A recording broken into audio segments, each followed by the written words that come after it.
Om, lead us from the unreal to the real. Lead us from darkness unto light. Lead us from death to immortality. Om, peace, peace, peace. Good morning, every day. I said good morning, everybody. But I was just going to say it's Father's Day. And it's a beautiful day, actually, because I was walking in the park there, and there was somebody I know who's singing Beatles songs, and he said, "Hey, Swami, remember it's Father's Day." But it's a beautiful day, that's true. Today's subject, Bhumananda. You are the vast, you are bliss.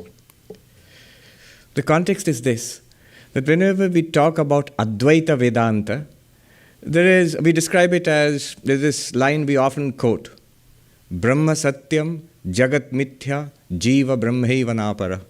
Brahman alone is real, the world is an appearance, and sentient beings, you are none other than Brahman. And we quote this often, and people ask for a source, where is it from? It's attributed to Shankaracharya, to Adi Shankaracharya, and the source is actually a little known work, again attributed to Adi Shankaracharya, but maybe some scholars say may have been written by somebody else. This is called Brahma Jnana Valimala, a short work of about 21 verses, in which all the conclusions of this vast literature of non-duality, of Advaita Vedanta, is sort of compressed there in simple, powerful Sanskrit. It is conveyed in those 21 verses. The 20th verse has this line, Brahman alone is real, the world is an appearance, and you, or the sentient being, is none other than Brahman. However, today's the subject matter is taken from the third verse of this unique composition. The third verse goes like this.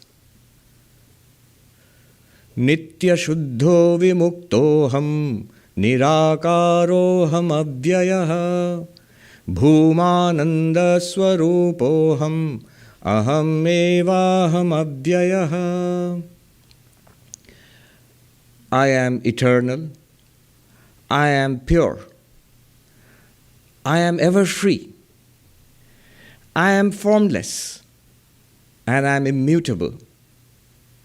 I am vast and bliss I am. Immutable I am. I am. So this is the verse. And from there, this phrase is actually what I want to concentrate upon today. Bhumananda Swarupoham. I am of the nature of, I am vast and I am bliss. Vast I am, bliss I am. That we are vast, that we are bliss, seems to run counter to our daily perceptions. We feel we are small. After all, look, here I am.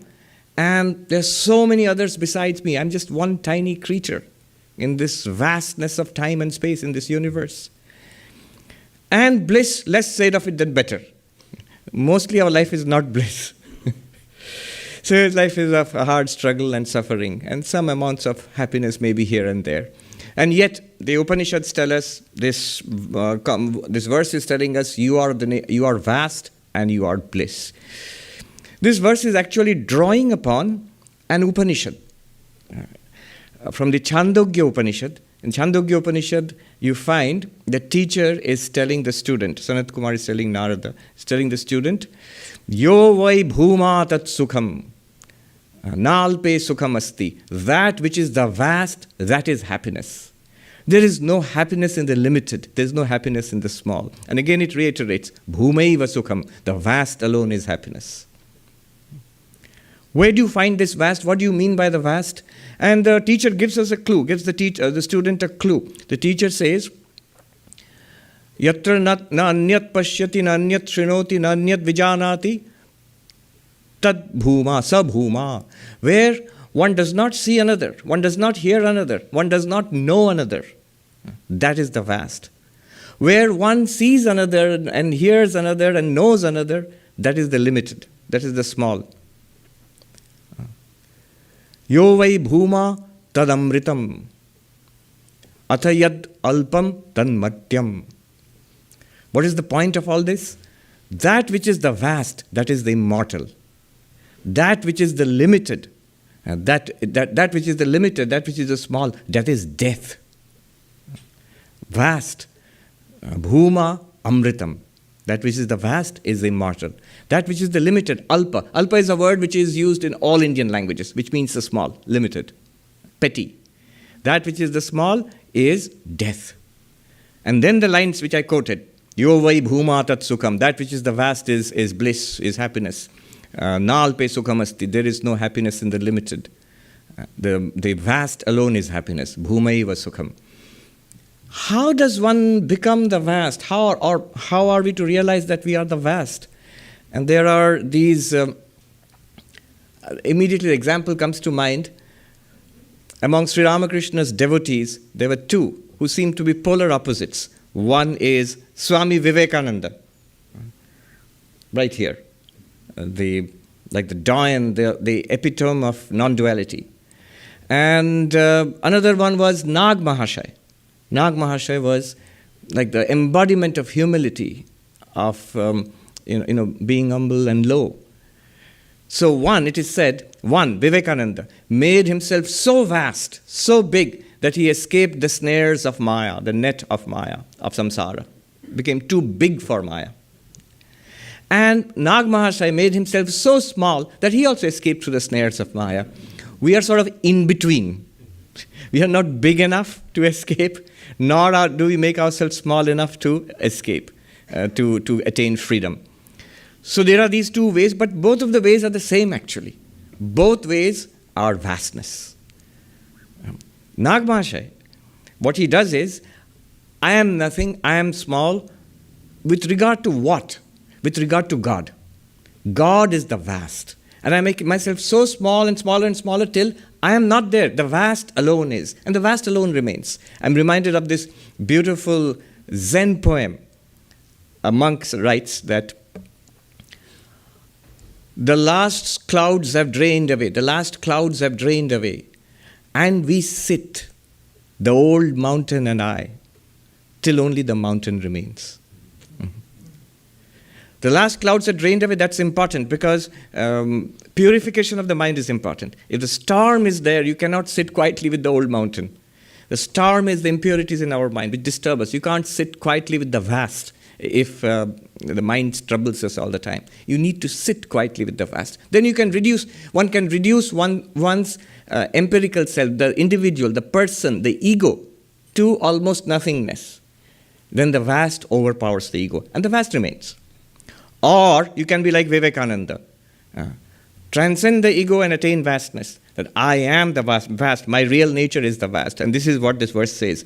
Bhumananda swarupoham. I am of the nature of the vast. I am bliss. I am vast. Let's investigate this further. That's the subject today. What is this vast? How am I the vast? And how does it help me to be free of samsara, to attain fulfillment, to be free of suffering? Another name, the name for the vast is Bhuma, a beautiful name from the Upanishads, very ancient name. Another name for the vast, something that we all know. And you might not know that it means the vast. Brahman. The word Brahman, which is common if you come to Vedanta, you always hear Brahman. Brahman stands for the ultimate reality. But etymologically, the dictionary meaning of Brahman is the vast.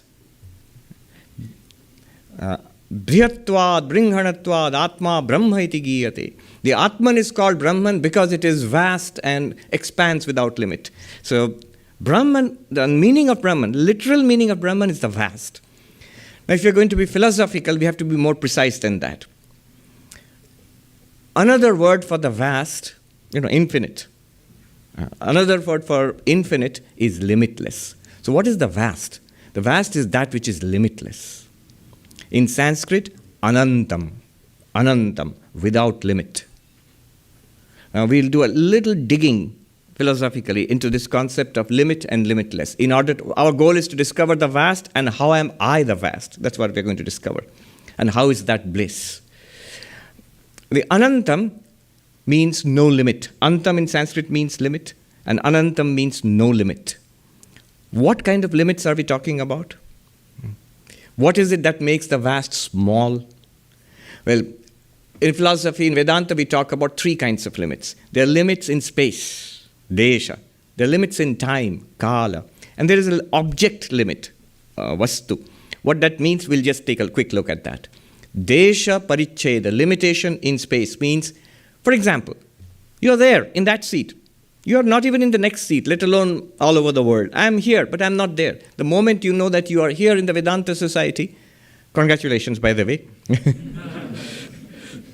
I know it's a struggle. Yes, unfortunately, because of limited space and COVID restrictions, we have to limit the attendance. But thanks to modern technology, we also have an extended worldwide audience. So we are limited in space. If you are limited here, and Vedanta Society is limited in space, yes, but you are also limited in space, because if you are here in the Vedanta Society, you are not there. You're not in Central Park, you're not at home. Somebody I met has come from all the way from Cincinnati to attend this talk. So if you are here in the Vedanta Society, you're not in Cincinnati. If you are in Cincinnati, you're not in the Vedanta Society. So we are limited in space. Even something big, we are very proud of New York. Somebody said, the world ends at the Hudson, That's typically being a snooty Manhattanite. But no, Manhattan ends at the Hudson, not the world. And then there is the vast country, United States, not just a country, it's a continent. But even that ends in the Atlantic Ocean and the Pacific Ocean. And then there is the Americas, there is the Eurasia, and the continents. They all have their limitations. The Earth itself is limited. So is the solar system, vast as it may seem to be. So is the galaxy. So there is limitation in space, cut off in space. And anantam means that which is not limited in space. If something is not limited in space, if something is limited in space, it's here and not there. But if something is not limited in space, then it must be here and there and everywhere. It must be omnipresent. In Sanskrit, Sarvapriyananda. So that one characteristic of the unlimited, of Brahman, of the vast, of Bhuma, it must be all-pervasive. It must be everywhere. There cannot be anywhere where that Bhuma is not. We are exploring the concept of the infinite here. The second kind of limitation is limitation in time. Everything is limited in time. A person is born and a person dies, birth and death. You go to a graveyard and you find the graveyard markers, and the stones you find, born and died, beginning and end. Product is made and it is destroyed. Production and destruction. Limitation in time. Before birth, before production, was not there. After death, after destruction, is not there. This is called limitation in time. In fact, everything is limited in time. Whatever we experience in this world, from the great poet Rabindranath Tagore talks about a leaf, a dry leaf separates from the branch and twirls around in the air and falls into the lake, and setting off tiny ripples. And he says these ripples spread out into the universe, even stars and stars and galaxies, they are also going towards death. Just like the leaf is falling, the universe, it's all running down towards death. And thankfully, even Vedanta talks have a limitation in time. So you're not trapped here forever. If something is unlimited, anantam, then it does not have a limitation in time. It must be free of the limit of time. Limit of time, free of limit of time means there must be no birth and death for it. There must be no time where it did not exist. There must be no time where it will not exist. It existed before, it is, and it shall be. So such a thing in Sanskrit is called nityam, eternal. No limit in time means eternal. What is eternal? The unlimited, anantam, which is equal to Brahman, the absolute reality, which is equal to Bhuma, the vast. The vast must be eternal, to be truly vast. And then third, the interesting thing is the object limitation. What's an object limitation? That's a curious idea, but very interesting idea. It says that any object, any entity is itself and different from everything else. So the clock is a clock and different from the table. And the table is different from the carpet, and the carpet different from the podium, from the stage. You are different from your neighbor. The head is different from the foot.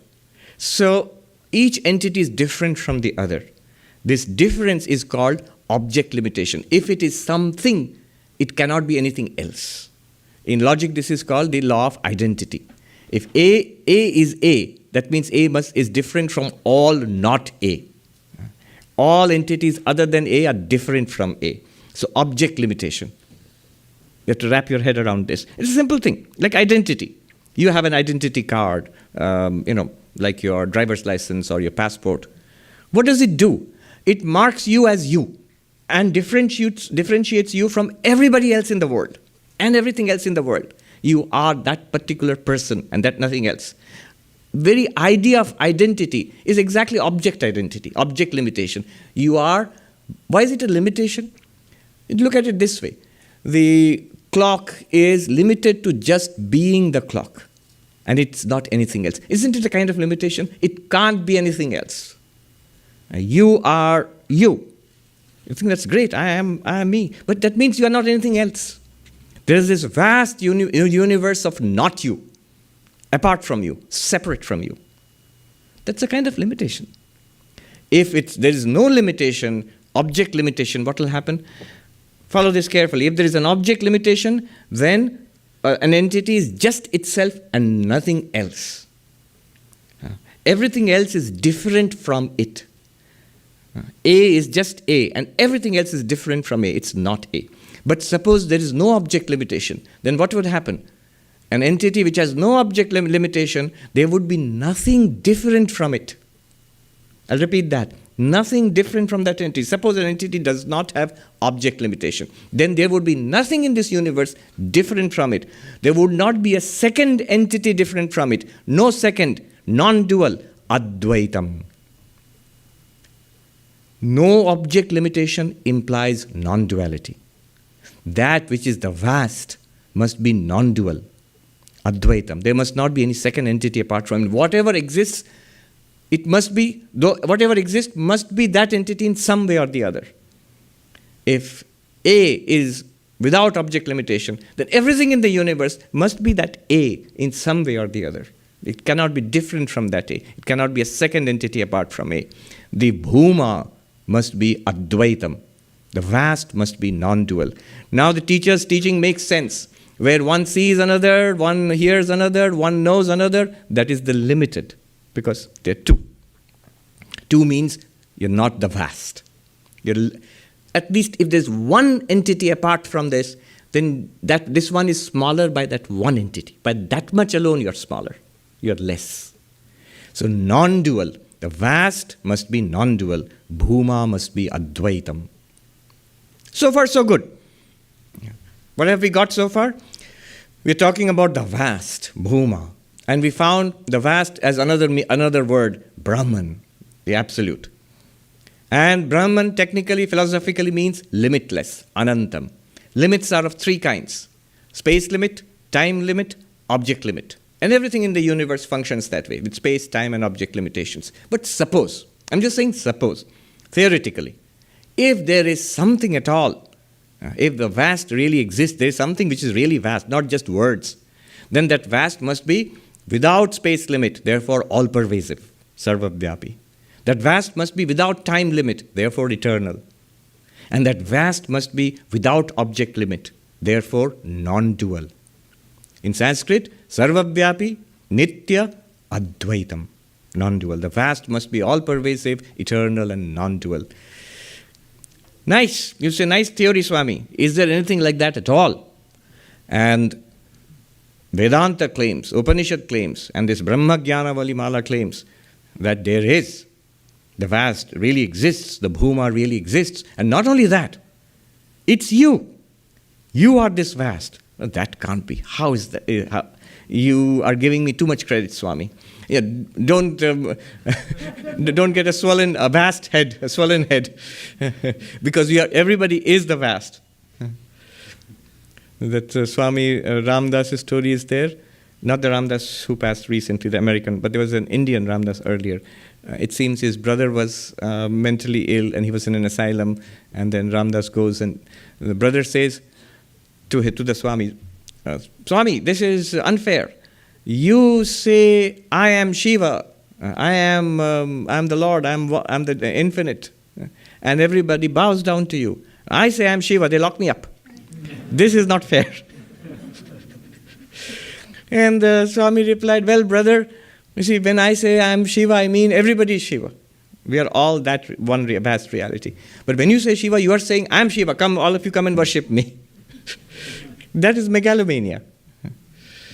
If you cut off a part of the universe and say that is the ultimate reality, a part of, one among many things, that's not true. It can't be like that.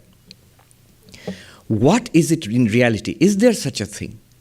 And Vedanta says yes. And the answer to that is you. Me in what sense? You as consciousness, as awareness, as Chaitanyam. Look at it in this way. Let's just examine our nature as awareness. We are aware. Right now you're looking at me, you are aware, right? No, you look doubtful. Swami, it's too hot and stuffy in here. I'm losing awareness pretty fast. Make it quick, whatever you have to say. No, you're looking at me, you're aware. You look at something else, are you aware or not? Yes. You look at your neighbor, you're aware.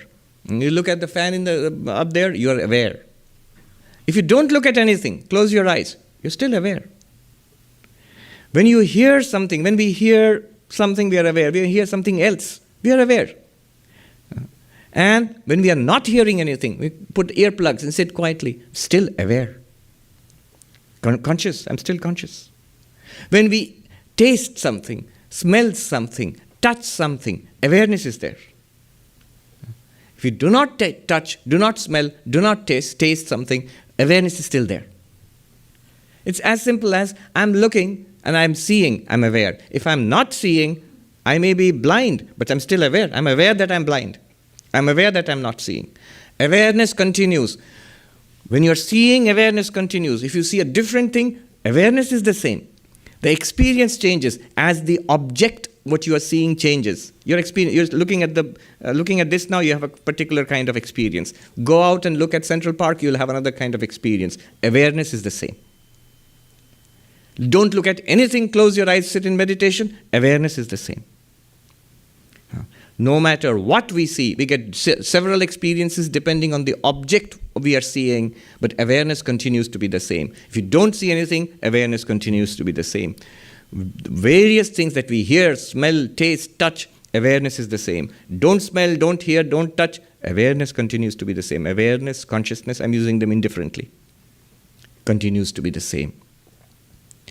In all our perceptions, it's the same awareness. Unbroken. Perceptions keep changing. This is something that we have to examine within ourselves and see as an obvious fact. That's true. It's there. I mean, at least notice it.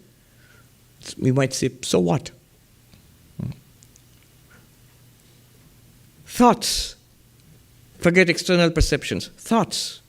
If you are having thoughts, you are aware. If you are imagining, you are aware. If there is desire, you're aware. If there is mind is restless, you're aware. If the mind is peaceful, you're aware. Whatever is going on in the mind, perceptions, thoughts, memories, ideas, desires, peaceful, restless, we are aware. That's common, constant. And awareness is what gives us all these experiences. What's an experience? Consciousness or awareness plus object is experience. You can use consciousness, awareness indifferently. Think about it this way. C plus O is equal to E. Consciousness plus object is equal to experience. Think about it. It applies to all experiences we have. Whatever experiences. Externally, perceptions. Internally, thinking, remembering, desiring. Worldly, spiritual. All kinds of experiences are basically consciousness plus some object. The objects keep changing. So the experiences keep changing. But consciousness, awareness is the same. This is what gives us the experience of life. One neuroscientist, Christoph Koch, he wrote, his latest book is The Feeling of Life Itself. What is the feeling of life itself? In the book he says it's consciousness. Otherwise, there's no feeling, there's no experience at all. This Google engineer who got fired, chat box has become sentient. Huh? You should yawn. No, it hasn't. Just because it gives some interesting responses doesn't mean it's become sentient. By sentient, as far as I understand, what he means is, or what they mean is, it's become self-aware. That I am a conscious being. No, it hasn't. Let alone being self-aware. It's not even aware of anything else. It's not even aware of the engineer who claims that it is sentient. No. It's a machine giving responses. And of course, Google has said that. There's no question of self-awareness or sentience there. Why not? Why would anybody think that it is sentient? It's aware. It's sentient. And why would you say it's not sentient? You think it's sentient because it behaves. It is like holding an intelligent conversation with you. That's what's the argument. It's holding an intelligent conversation with me. Therefore, it is aware. It is sentient. But the argument is fallacious. You are using behavior as a test of sentience. If it responds to you, then it must be sentient. That kind of response. But then why go so far as an AI-powered chat box? Why not just trust your hand under the tap in an airport if water comes out? It's responding to you. Is it self-aware? No. Behavior is no guarantee of self-awareness. In fact, look at our own experience. Awareness, consciousness. Where is the only place where we find awareness or consciousness? Only within ourselves, in our own mind. So what about all these people here, Swami? People sitting next to me, are they zombies? Are they not aware? They are aware, but you have no direct experience of their awareness. You are only looking at their behavior. You cannot directly experience awareness as an object. The only place you experience awareness or consciousness is within our own minds. The rest of it is supposition. In fact, in philosophy, there's a whole subject. It's called the problem of other minds. Whether other people, forget consciousness, whether other people have minds also, there's a big question. Because there is no direct way of knowing. You have a direct way of knowing that you have a mind. How do you know anybody else? So philosophically. So awareness, we are directly aware within ourselves. There is no doubt about it. And it is constant. Not only is it constant in all our waking hours, but also in dreams. As we fall asleep, the entire waking world disappears. Our body also disappears. I mean, Swami, what do you mean the body disappears? I can see that fellow lying down and snoring.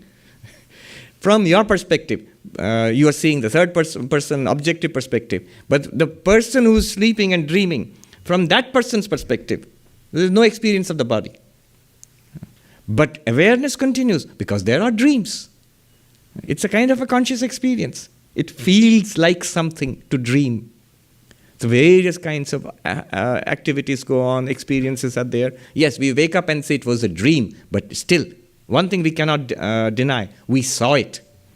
You can deny the reality of it and call it a dream. It's only a dream, it's all right. But did you see the dream at all? Yes. If you saw it, you were aware. In dream, the awareness continues. Is it the same awareness? Same awareness. Just the object has changed from waking world object to dream world objects. And therefore experiences have changed. Then dreams also shut down. No waking world, no experience of the body or the senses, no experience of dreams in the mind. Everything shuts down. Deep sleep. Advaita Vedanta claims that also is an experience. That also is an experience. And it's very important to understand what consciousness is, what awareness is according to Advaita Vedanta. A good test case is deep sleep. From our perspective, common sense perspective, it seems to be nothing. There's nothing, no world, and we feel that there's no awareness also. There's no consciousness also. Who is saying there is no consciousness? The mind, this limited mind, which is thinking, which is looking back upon memories of dream and comparing it to what deep sleep could be like, and says there's nothing. It doesn't seem like there was consciousness. From a consciousness perspective, the truth is that the mind was not there. The mind was not there. Consciousness was there. That's why when the mind kicks in and starts thinking, from the mind's perspective, it seems nothing was there. It was not there. The mind itself was not there in deep sleep. Deep sleep is not an absence of experience, it's an experience of absence. Just as simple as when you open your eyes and look, when we look around, are you seeing? Yes. And are you aware? Yes. Close your eyes. Are you seeing? No. But are you aware? Yes. Now imagine closing the eyes, closing the ears, and the touch, smell, taste, all senses shut down, all thoughts and imaginations shut down, even the sense of I shut down, no memory, no imagination, no thinking, blank. Then also that blankness is appearing to awareness. Just like you close your eyes, open your eyes, you see this, close your eyes, a darkness is appearing to you. In the same way, complete darkness of no seeing, no hearing, no smelling, tasting, touching, no thinking, remembering, imagining. But who says awareness is gone? So in deep sleep also, the same awareness continues. In Panchadashi, the master Vidyaranya has said, about 600 years ago, a beautiful verse. It goes like this. Ma sabda yuga kalpeshu gatagamyeshu nekadha no deti nastametyeka samvid esha swayam prabha. Days and weeks and months pass. What's continuing?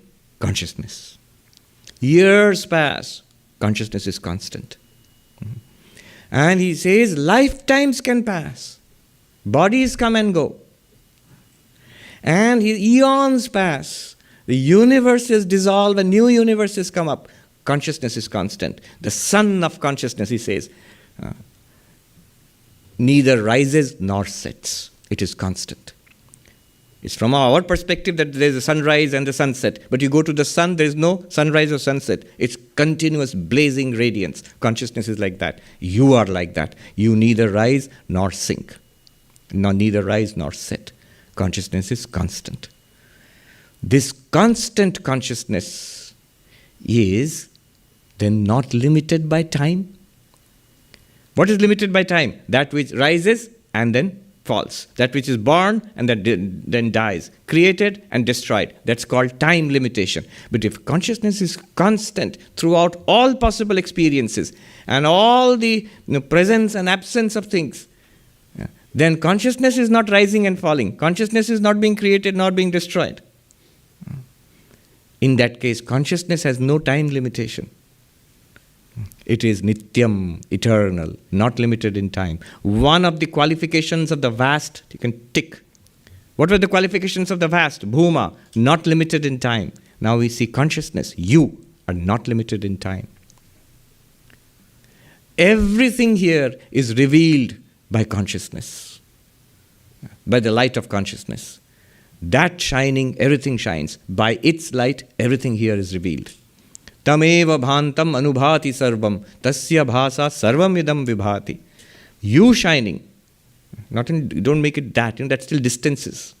I hear people saying, my consciousness, Swamiji, not your consciousness, you the consciousness. My Atma, my soul, Swamiji, not my soul, it's like my liver or my kidney. No, you. Be bold enough to say, I. That's what Vedanta wants you to say. I, the consciousness. I shining, everything else shines. You shining, you the light of consciousness, you shining, the mind is lit up. Now you're able to think, remember, desire, and then the senses are lit up. And then you're able to see, smell, taste, touch. So you shining, everything shines after you. By your light, everything here is lit up. Can consciousness be created? God created everything. So God created consciousness. Sounds reasonable. God created consciousness. No? So when God created consciousness, was he conscious or not conscious? Very interesting. So before God created consciousness, so when God created the world, before God created the world, was there a world? No, because God had not yet created it. But before God created consciousness, was God conscious or not? Was there consciousness or not? Then God was unconscious before God created consciousness?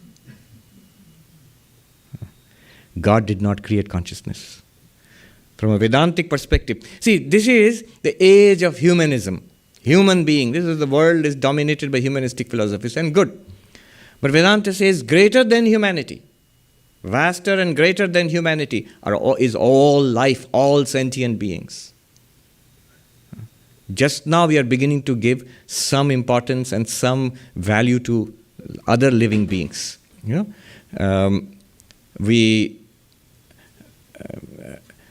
Till recently, human beings are at the top of the food chain, and other living beings are there for our use. But right now we are beginning to see that, no, they are sentient too. At one time, even the higher living beings, mammals, they were not regarded as sentient. We felt. Everybody who owns a dog feels that dog is sentient. Of course the dog is aware. Until recently, the scientists were denying that the dogs have, higher animals have consciousness. No longer. They all admit they have consciousness. Not only lower animals also have consciousness. Dr. Anil Seth, a neuroscientist in Cambridge, he gave this talk I heard, made a very beautiful statement. He says that it doesn't you don't have to be intelligent to suffer. To suffer pain, you have to be conscious, not intelligent. So Deep Blue, the computer, which can beat a chess grandmaster, it can't suffer. If a chess grandmaster beats Deep Blue, Deep Blue doesn't feel humiliated. But Anil Seth says that a mouse can suffer. The mouse is not particularly intelligent. It can't play chess and beat grandmasters, but it can suffer. When the cat catches the mouse suffers. To suffer, you need consciousness, awareness, first-person experience. So consciousness not created. Before, God may have created everything, but consciousness not created. In fact, the creation of anything and the destruction of anything is testified to by consciousness. Appearance and disappearance, presence and absence, they all depend on consciousness. You see, space and time and the presence of and the absence of objects, this depends on consciousness. What I'm saying here is that consciousness is the basis on which desha kala vastu, space, time and object appear. So the big claim I'm going to make here is we are talking about humanity. This is the world of humanism. Humanity is important. Greater than humanity is all life, all sentient beings. Greater than all life and sentient beings is God, the God of religion. Saguna Brahman, Ishvara, Bhagavan. And greater than God is consciousness. And that consciousness, that thou art, Tattvamasi. This is the tremendous declaration of Advaita Vedanta. It is consciousness alone with the power of Maya, which is the God of the universe, which is Saguna Brahman, Ishvara, Bhagavan. It's consciousness alone with avidya, with a fraction of the power of Maya, which becomes individuals like us. But we are that consciousness alone. First consciousness, then God, then all of universe and life, and then back to humanity and individuals. But our reality is that consciousness. You see, when we talk like this, I know what's going through people's minds. Our worldview is just the opposite. Somebody or the other will ask, no, what do you mean? First of all, there's the universe, and then life evolves, and then evolution produces complex beings like us, and then we have consciousness. So consciousness comes much later. In one sense, true, because nervous systems, brains can support minds, and the mind has that reflected consciousness. In Vedantic terms, Chidabhasa. That's true. But consciousness itself, is it prior or afterwards? According to Vedanta, it's prior. We feel, look, the world exists by itself. And consciousness is just one interesting feature of this world. But the world is the reality and consciousness is a feature of this world. And that's how we are trained from childhood onwards. Big Bang, creation of matter and energy, then the slow evolution of stars and galaxies, and then planets. And then on one planet, here Earth, somehow matter evolves into living matter, basic forms of life. Life evolves by Darwinian evolution into more sophisticated forms, which somehow at some point they become conscious. Nervous systems and brains generate consciousness. So it's silly to say that the universe exists in consciousness or consciousness is prior to the universe. It's silly to say that. But if you do that, right now, you will run up against a deep scientific objection. Forget Vedanta objection. Deep scientific objection. What is the scientific objection? The hard problem of consciousness. One of my favorite. Somebody said, you have a bee in your bonnet about the hard problem of consciousness. But it's good that we are living at this time where independently, from a scientific perspective, from a philosophy of mind perspective, this question has been posed, and it's the hottest subject in consciousness studies.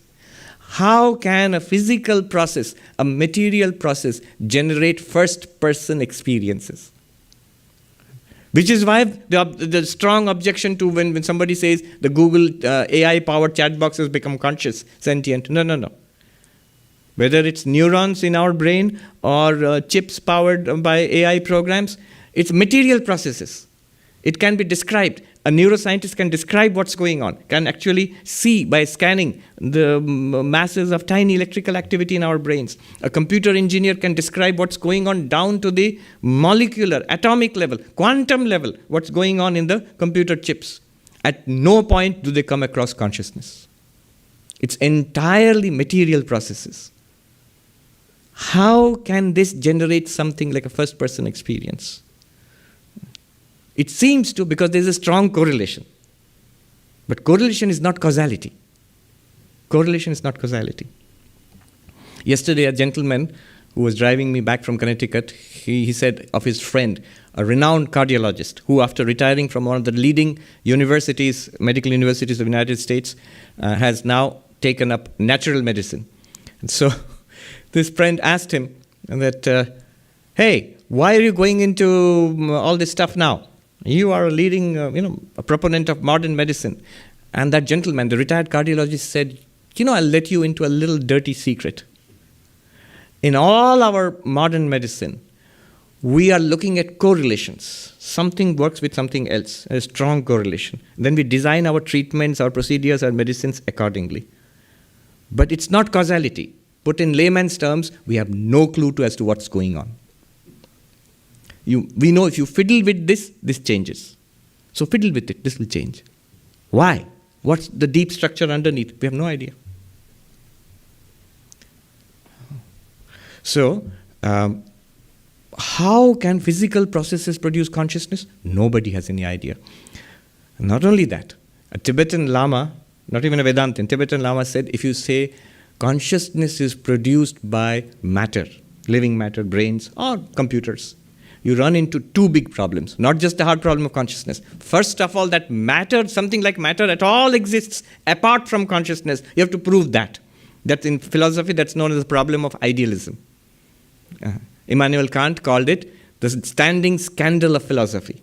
We are so sure that materialism is right, but we can't even prove the existence of matter.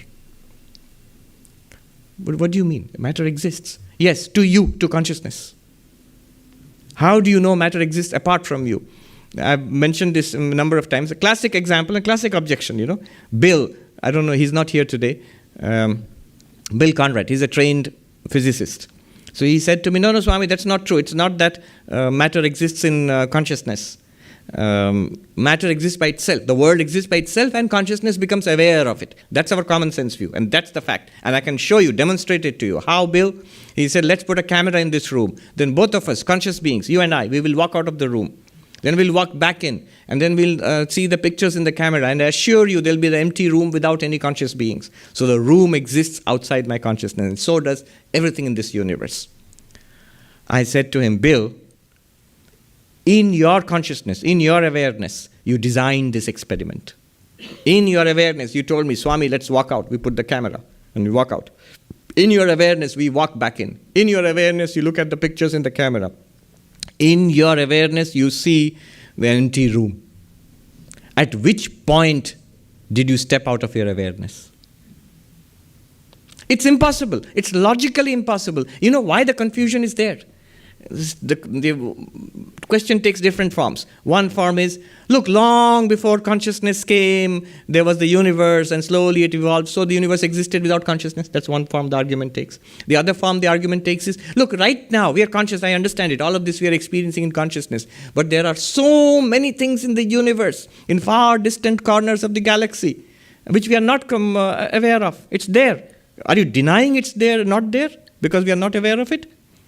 We are not conscious of it?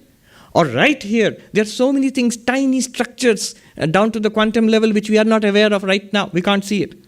Does it not exist? Just because you are not saying. So this is the materialist objection against subjective idealism. I think a philosopher called it the brainless philosophy. Why brainless? The mind, I'm aware of the mind. Are you aware of your brain? No, I can't see the brain. So brain doesn't exist, you are brainless. What is the answer to this? The answer is very simple. You're confusing consciousness and knowledge. In Sanskrit, Chaitanya and Jnana or Prama. See, what is the difference between awareness and knowledge? From a Vedantic perspective, everything in the universe is in awareness or in consciousness. And some of it is known, the rest is unknown. Good way of understanding this in our dreams. Suppose in our dreams I am walking, I'm looking at people, and there are trees and the sky and earth, and I can see the city in the distance, and I also know there are lots of things beyond the city which I cannot see, in the far distance, and there are a lot of people whom I'm not meeting right now. I'm meeting some people now. A slice of the universe I'm experiencing, and the vast universe outside I'm not experiencing. The moment I wake up, I realize everything that I saw and I did not see, everything that I experienced and did not experience in the dream, which I thought was there, a whole world, everything known and unknown was in my mind. Part of it as the known and the rest of it as the unknown. It seemed, but the whole thing was in my mind. Is that example clear of the dream? In the dream also, we have a sense of, I know a little bit of the world I'm experiencing. There's a vast part of the world I'm not experiencing. And yet when we wake up, we have to admit, whether known or unknown, whatever you felt there was in the dream was actually entirely in the mind of the dreamer. Exactly like that, Vedanta says, this entire universe, including this little slice of what you are seeing now or hearing now, it is known to you. Consciousness, with the help of the mind and the sense organs, eyes, is seeing something, that knowledge is there. Is hearing something, that knowledge is there. And there is a vague feeling, outside this room, there is Manhattan, there are so many things. Beyond Manhattan, the vast universe is there, not known to me. But as unknown there and as the known here, put them together, both are in your awareness. That's what Vedanta means by consciousness. Kenopanishad says, Anya deva tad vidita datho avidita dadhi. That which is other than the known and higher than the unknown. What is other than the known? You can say unknown, but no, other than the unknown also. The one thing which is other than the known and other than the unknown is you, the knower.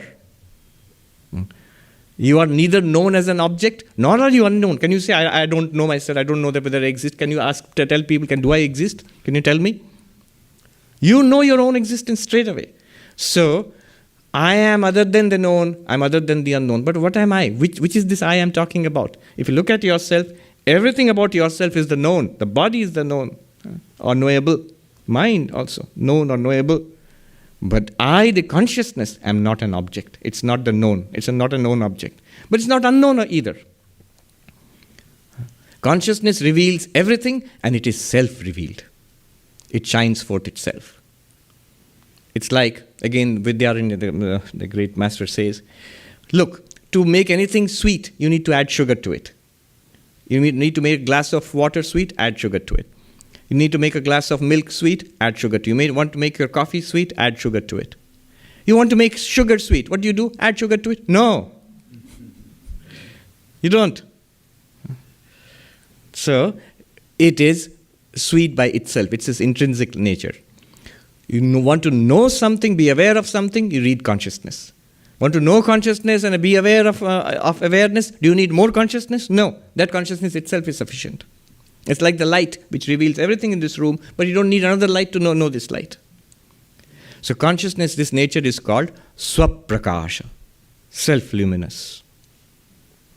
That's why, when at the beginning I said, whether you see something or you do not see something, whether you hear something or you do not hear something, you're continuously aware.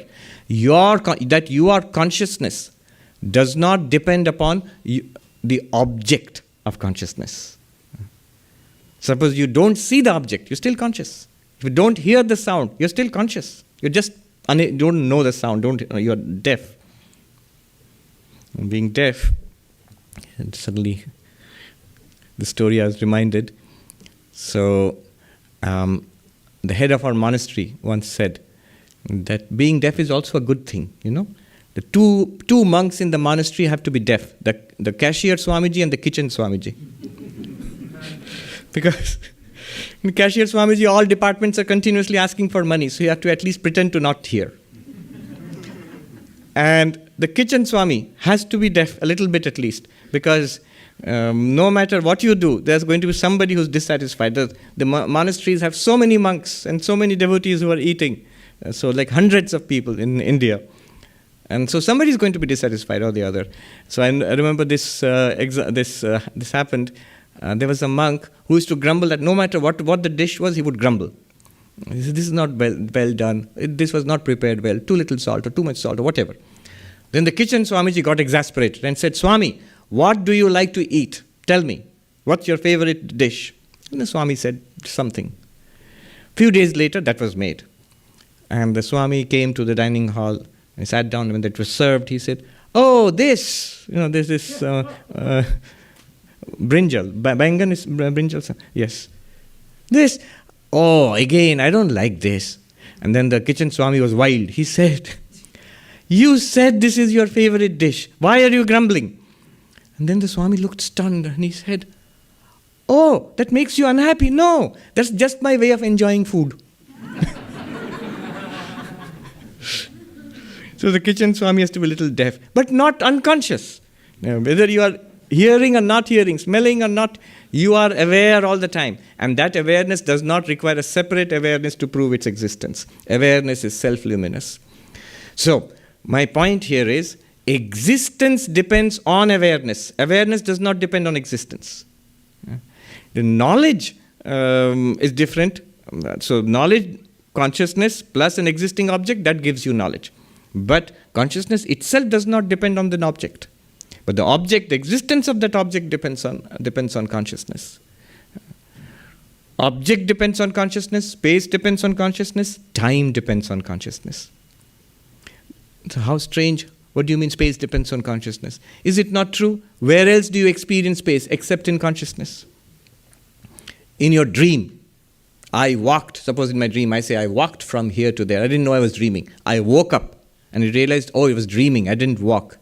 That means not only did I not walk, even the distance from here to there was in my mind. That entire space was in my mind. The time I spent walking, what is it, 10,000 steps you have to complete? That was in my mind.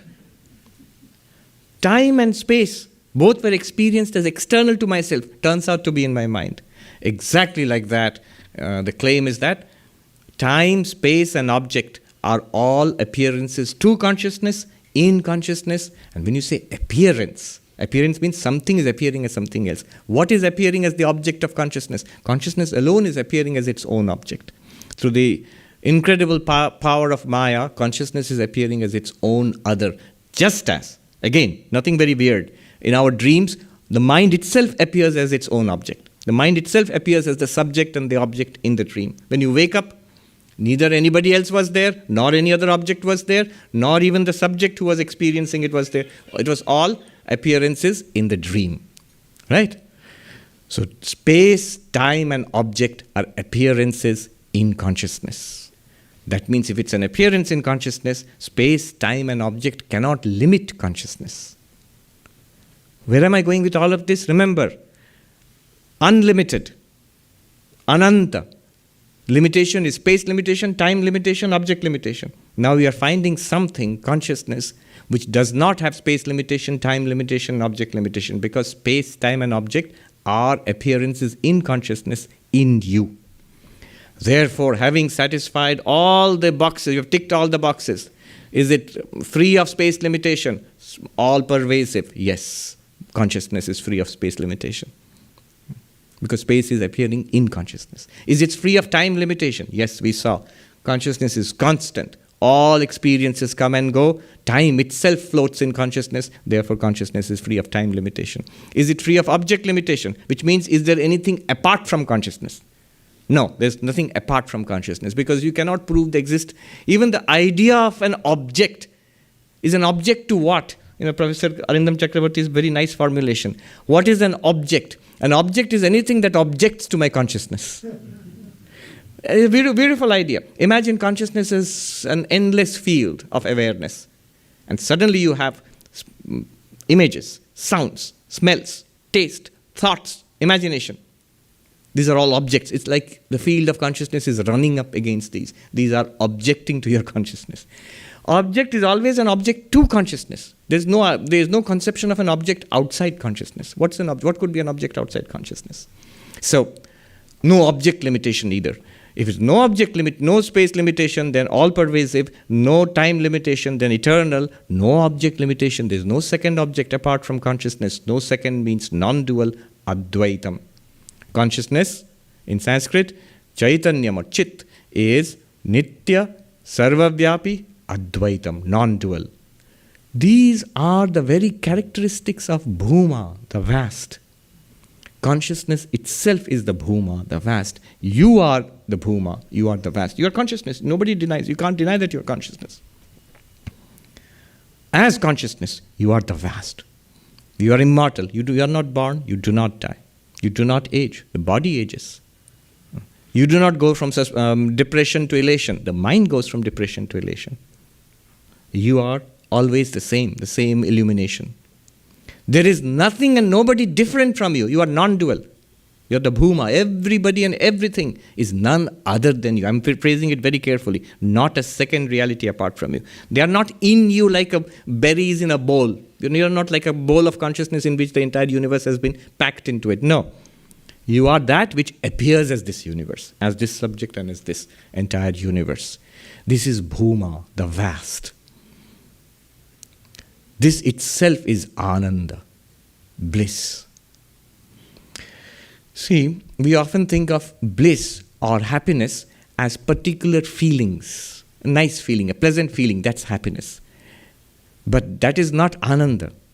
That comes and goes. That is mind dependent. That is dependent on the object. I like this object, like this person, like this food, like this place. I have a flash of happiness in the mind. I call that sukha. That sukha also is the ananda, the bhuma, because just like moonlight is also sunlight. Sunlight reflected of the moon becomes moonlight. But notice there's a difference between sunlight and moonlight. Sunlight does not increase or decrease. Moonlight increases and decreases depending on the phases of the moon. Moonlight is not intrinsic to the moon, but sunlight is intrinsic to the sun. Similarly, bhuma, the consciousness itself, is ananda. Our little happiness in the mind increases and decreases. It comes and goes. The bhuma does not come and go. It is more or less. The happiness in the mind, sometimes more, sometimes less. Bhuma is never more or less. But the happiness in the mind has one advantage. Like moonlight has an advantage. At night, you can't see the sunlight directly. You can only see it bouncing up the moon, reflected of the moon. Similarly, happiness in the mind, the kind of happiness we are used to, what we call happiness, has one advantage. It can be experienced directly. We feel it. The bhuma itself, because you are it, you can't feel it as an object. So, just like Sat Chit Ananda, existence, consciousness, bliss, just like when I say pure being or existence is not a thing which exists, but it is the existence of all things. Just as I say consciousness, it's not a particular conscious experience. It's the consciousness which enables all conscious experiences. Similarly, Ananda is not a particular happy feeling, but that which enables all happy feelings. And you are that unlimited Ananda, which does not come and go, which does not increase or decrease, which is infinite. So at this point, someone might say that, but will we feel happy when we are enlightened or not? They're trying to pull a fast one on us. Actually, will I feel happy? Don't worry, you will feel happy. Very happy, happier than everybody else. You see, notice one thing about truly spiritual people. Sadhus, sadhakas, whether householder or monk, anybody who's truly spiritual, one common characteristic is they are happy. Long before enlightenment, they are happy. They are joyful people. Saint Teresa of Avila would say, sad nun is a bad nun.